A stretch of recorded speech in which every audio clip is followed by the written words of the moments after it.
वाले हैं। वक्त हो गया है आपके favourite morning prime time show 9 बज गए का। आपके साथ हूं मैं नेहा बाथम। अगले 1 घंटे तक हम आपको दिखाएंगे देश और दुनिया की हर वो खबर जिसका सीधा सरोकार आपसे है। और अगले 1 घंटे तक हमारे साथ बने रहिए क्योंकि आपके लिए हम लेकर आए हैं खबरों का पिटारा। बुलेटिन में हम आपको दिखाएंगे गलवान पर पहली बार चीन का कबूलनामा क्या है। यूपी के उन्नाव में 2 लड़कियों की संदिग्ध मौत की पड़ताल भी करेंगे। साथ ही अमित शाह और ममता बनर्जी की जुबानी जंग भी आपको दिखाएंगे। विश्व भारती में पीएम मोदी का आज क्या कार्यक्रम है उसके बारे में भी चर्चा की जाएगी। लेकिन टूल किट मामले की भी बात होगी क्योंकि इसमें दिशा जेल जाएंगी या फिर उन्हें बेल मिलेगी, ये खबर भी इस बुलेटिन में शामिल होगी। मंगल ग्रह पर नासा के यान की उतरने की तस्वीरें भी आपको दिखाएंगे। लेकिन सबसे पहले शुरुआत करेंगे गलवान पर चीन के कबूलनामे के साथ। पिछले साल 15 जून को गलवान में भारत और चीनी सैनिकों के बीच हुई हिंसक झड़प को लेकर पहली बार चीन ने सच कबूल लिया है। हालांकि यह कबूलनामा अभी अधूरा है। चीन की सेना ने माना कि गलवान में उसके 4 सैनिक मारे गए और उसका रेजिमेंटल कमांडर की फबायो जख्मी हुआ है। चीन ने जख्मी सैनिकों के नाम भी बताए हैं। 15 जून को चीन के सैनिकों ने धोखे से भारत के सैनिकों पर वार किया था। भारत ने उसका मुंहतोड़ जवाब भी दिया था और झड़प में भारत के 20 सैनिक शहीद हुए थे। भारतीय दावे के मुताबिक चीन के करीब 40 जवान मारे गए थे, लेकिन चीन ने कभी उसे स्वीकार नहीं किया। पहली बार चीन ने 4 सैनिकों के मारे जाने की पुष्टि की है। गौरव सावंत मेरे सहयोगी इस वक्त लद्दाख से मेरे साथ जुड़ गए हैं। गौरव, पहले तो नंबर्स ही नहीं माने, अब नंबर्स ही माने हैं तो 4 माने हैं। क्या 4 संख्या ठीक बता रहा है चीन या इसमें भी अभी भी गोल बोल कर रहा है?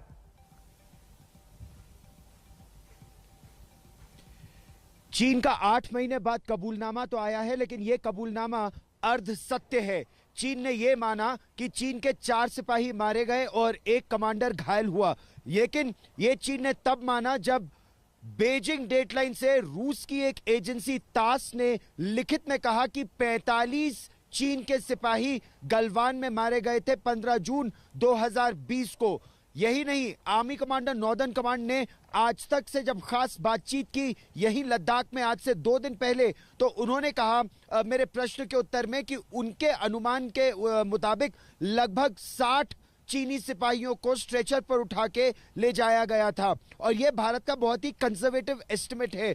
जो ऑफिशियल एस्टिमेट रशियन एजेंसी टास से आया है वो ये है कि 45 चीनी सिपाही मारे गए। चीन ने पिछले 8 महीनों में तो चुप्पी साधी रही, लेकिन जब अंतर्राष्ट्रीय एक तरह से एजेंसीज ने यह कहना शुरू किया कि चीन के 45 सिपाही मारे गए, चीन के अंदर बहुत दबाव है नेहा, क्योंकि भारत ने किस तरह से हमारे 20 योद्धाओं को एक पदक से नवाजा, पत्नी को अवार्ड दिया, नौकरी दी, फुल मिलिट्री ऑनर्स के साथ उनका क्रिमेशन हुआ, अंतिम संस्कार हुआ।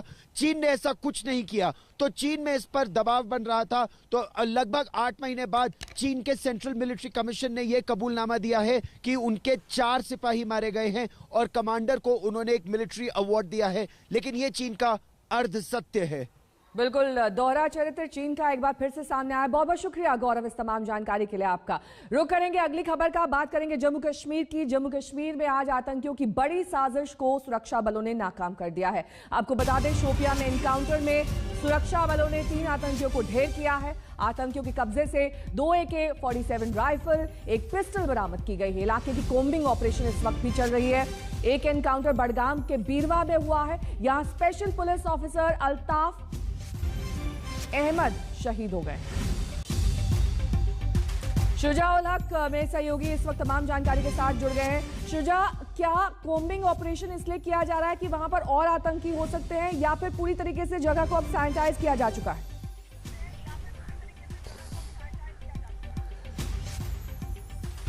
जी नहीं, देखिए ये स्टैंडर्ड ऑपरेटिंग प्रोसीजर का हिस्सा होता है कि कोम्बिंग ऑपरेशन एनकाउंटर के बाद लगातार जारी रहता है काफ़ी देर तक, क्योंकि आशंका रहती है कि कहीं और मिलिटेंट्स या कोई और चीज़ वहाँ पे जिस छुपी हुई ना हो या छुपाई गई ना हो। तो उसी वजह से इस वक्त वहाँ पे इनकाउंटर की जगह पे कॉम्बिंग ऑपरेशन अभी भी जारी है शोपियान के इलाके में, जहाँ तक अगर बात की जाए तो। दूसरी बात यह है कि एक दूसरा इनकाउंटर जो है वो बडगाम इलाके में इस वक्त चल रहा है, जो आज सुबह ही शुरू हुआ था। सेंट्रल कश्मीर का ये इलाका है जहाँ पे अब तक एक पुलिस के स्पेशल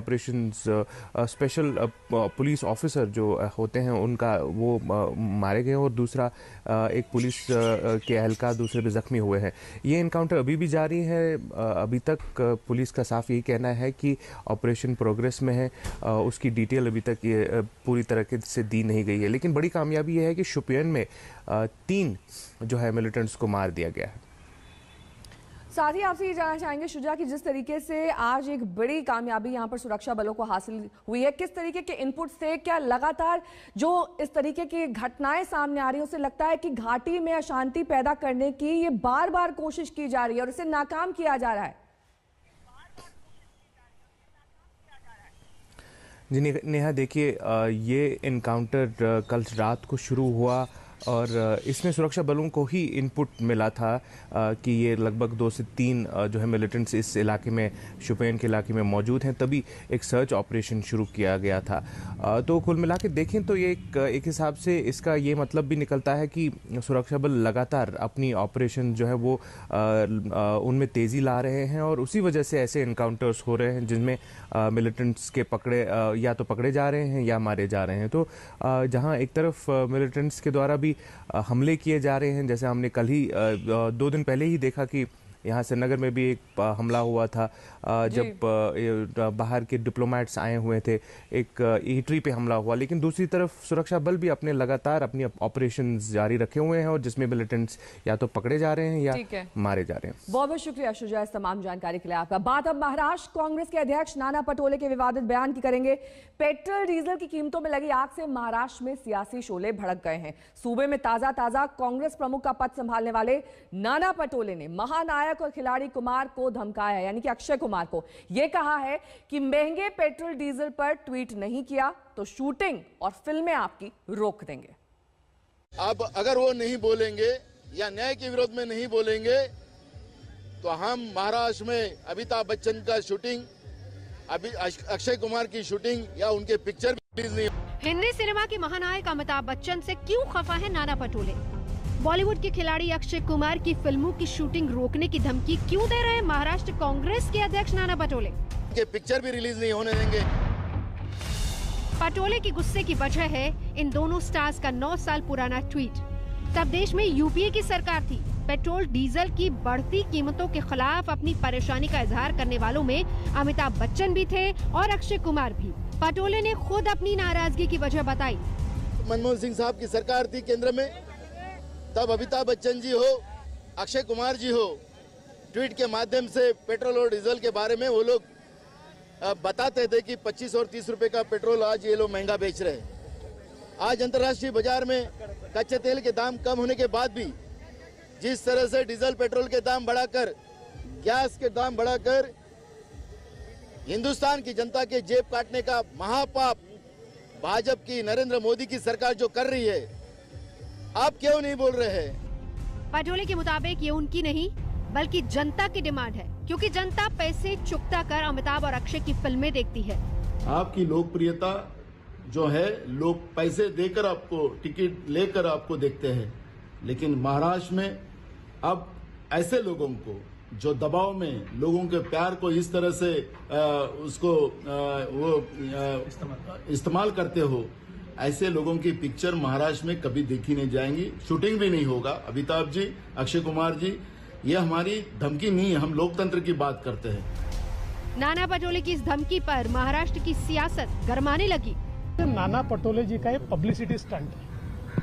उनको ये पता है कि अमिताभ जी या अक्षय कुमार या सेलिब्रिटीज के ऊपर बोला तो दिन भर खबर चलती है, नए नए अध्यक्ष बने, उनको भी अपना नाम कमाना है, तो उनको लगता है कि चलो दिन भर की पब्लिसिटी इनके नाम से मिलती है। नहीं, ऐसे तो कोई धमकी का कारण नहीं है और मुझे नहीं लगता है कि ऐसी कोई धमकी किसी ने दी है, लेकिन जो आप कह रहे हैं उसको फिर से एक बार जांच किया जाएगा कि क्या कहा है उन्होंने।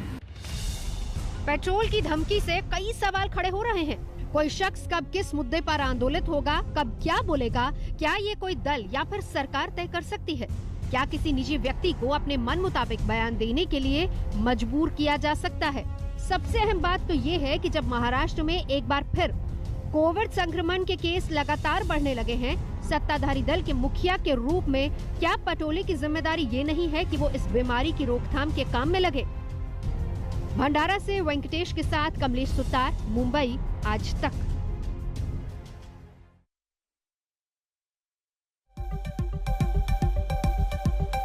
बात अब उन्नाव कांड की। उन्नाव में 2 नाबालिग लड़कियों की मौत का मामला अब सियासी तूल लेने लगा है। इस वक्त उन्नाव में मृतकों का अंतिम संस्कार किया जा रहा है। शुरुआती पोस्टमार्टम रिपोर्ट के मुताबिक लड़कियों के शरीर में जहर पाया गया था। खेत में संदिग्ध हालत में मिली तीसरी लड़की की हालत अब भी गंभीर बनी हुई है। आज तो अशोक जी उस समय था जब रोज बलात्कार होते थे और कोई मुख्यमंत्री ये कहता था ये बच्चे हैं, गलती हो जाती है, हरकतें हो जाती हैं, इनको ज़्यादा संज्ञान लेने की आवश्यकता नहीं है। वो था जंगल राज। इस समय तो राम राज्य जैसी सारे प्रदेश में स्थिति है, कुछ अपवादों को छोड़ करके। ऐसा लगता है जैसे प्रदेश की क्राइम कैपिटल हो गई है। एक के बाद एक घटना, गंभीर घटना, और विशेष रूप से जो महिलाएं और मासूम बच्चियां वो एक टारगेट पे है। इस वर्तमान मामले में पुलिस इसको हल्का करने की कोशिश कर रहे हैं कि वो जहर खाने की वजह से भी हो सकता है। जब बच्चियां अपने गला बांध के और पैर बांध के वो कैसे गिरती, वो पूरी तरह से एक मर्डर है, सोची समझी मर्डर अपराध किया गया है। उन्नाव से मेरे सहयोगी इस वक्त जुड़ गए हैं कुमार अभिषेक। कुमार का ही रुख करेंगे। कुमार, ये जानना चाहेंगे आपसे कि जिस तरीके से पोस्टमार्टम रिपोर्ट में जहर की पुष्टि तो हो गई है, लेकिन ये जहर लड़कियों ने खुद खाया या उन्हें दिया गया, इस बात पर कोई क्लैरिटी, कोई स्पष्टीकरण हुआ है अभी तक?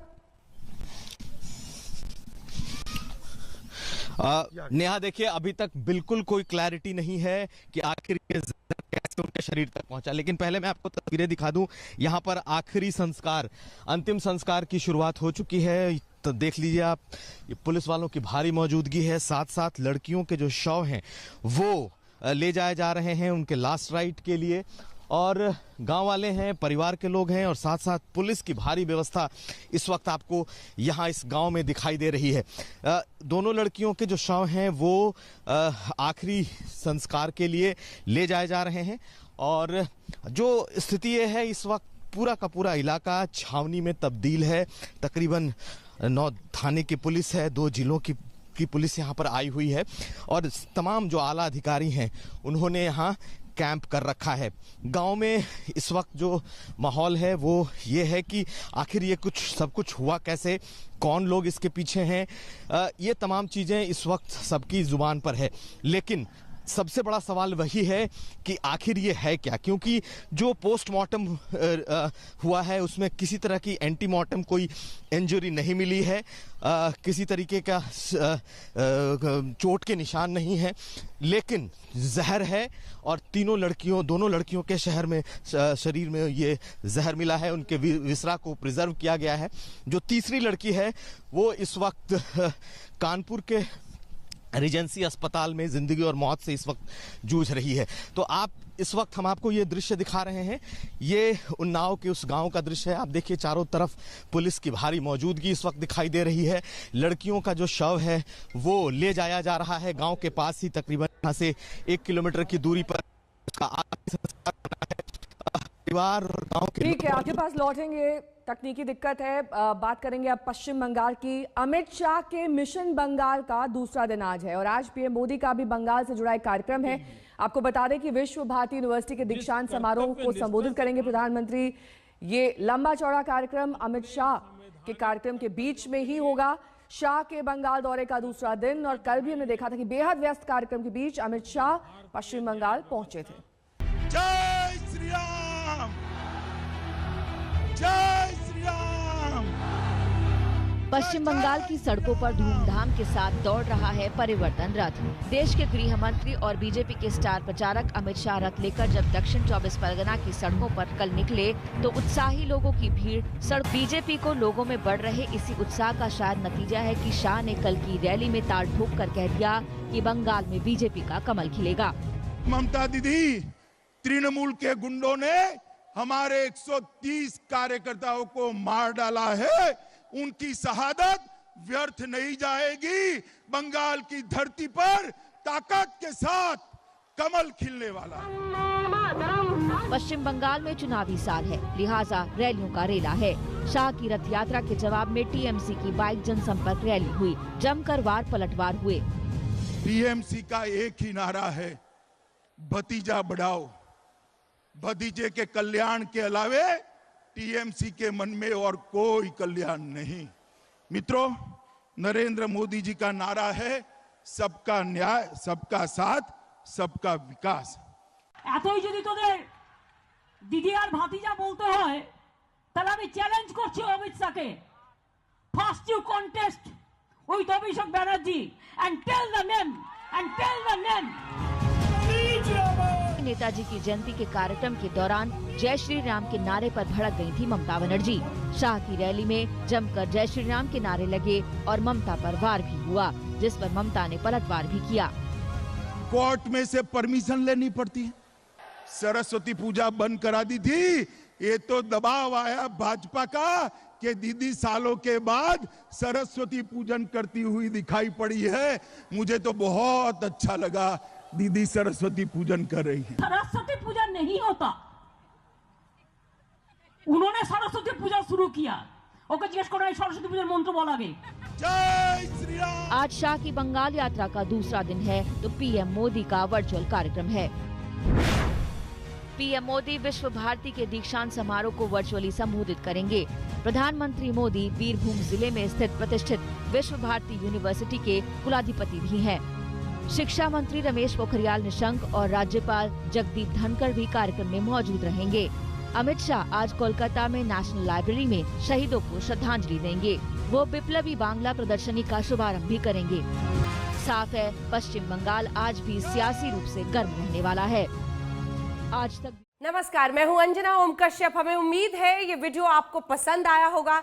लेटेस्ट खबरों के लिए यूं ही देखते रहिए आज तक, और इस वीडियो के पसंद आने पर लाइक, शेयर एंड सब्सक्राइब करना ना भूलें।